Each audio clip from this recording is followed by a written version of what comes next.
Ito,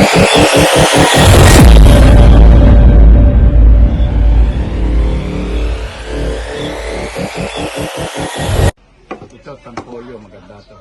Opo. Uy, narinig na ni MG. Saka si Benedict. Mga champion yan. Gusto ko sir, mga ganyang balo. Okay. Okay. So, 200 yung balak.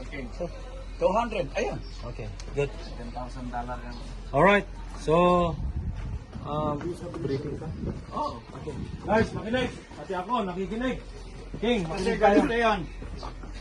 Lahat ng mga pumuputok dito, lalo na in groups, binibigyan namin ng briefing regarding gun safety, gun handling, way of shooting. Sino ang mga baguhan dito sa paghawak ng gamit? Mabuti na yung ano, huwag kayong mahihiyang aminin kung ano man yung problema, kung ano man yung mga dapat na gawin. Ako nga pala si Donnie Salvador, ako ang gun safety instructor dito. So, ang una kong pinararating sa inyo, katulad ng binanggit ko sa kabilang grupo,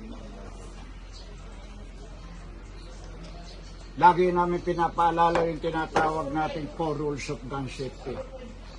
Kailangan kabisado nyo yan.